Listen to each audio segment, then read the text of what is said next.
A lift and its passengers in an apartment block have a total mass of 620 kilograms.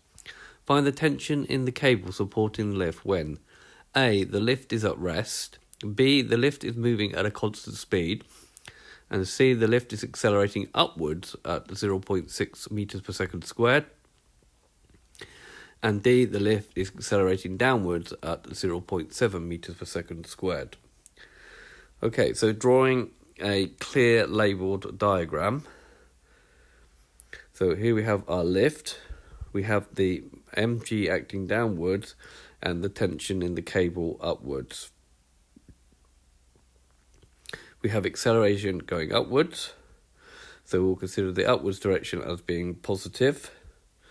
So the lift, in part A, the lift is at rest, therefore the forces are in equilibrium, and therefore T minus mg will be equal to 0.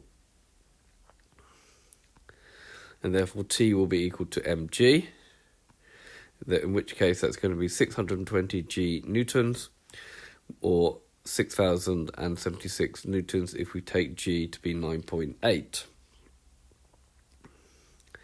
B, the lift is moving at a constant speed. Well, again, the forces will be in equilibrium for this, and therefore T again will be 620 g newtons, or 6,076 newtons.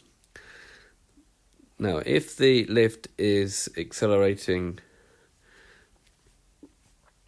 upwards, and upwards is positive with 0.6 meters per second squared, then T minus mg will be equal to ma, and this is Newton's second law coming into effect now because we have an acceleration, and therefore T minus 620g will be equal to 620 times 0.6. We just work that out as T will be 6,076 is equal to 372, and therefore T will be 6,448 newtons. Now, if the lift is moving downwards with acceleration now, A will have to be negative because it's now moving downwards. T minus mg will be equal to ma.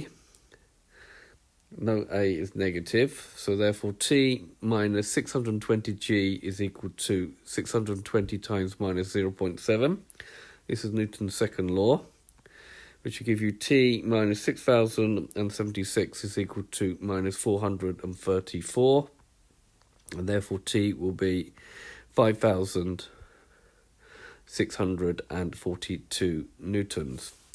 So this has been a video to show you how different types of forces which act on a lift, whether you've got constant velocity or it's at rest, lift is moving upwards with an acceleration or moving downwards with an acceleration.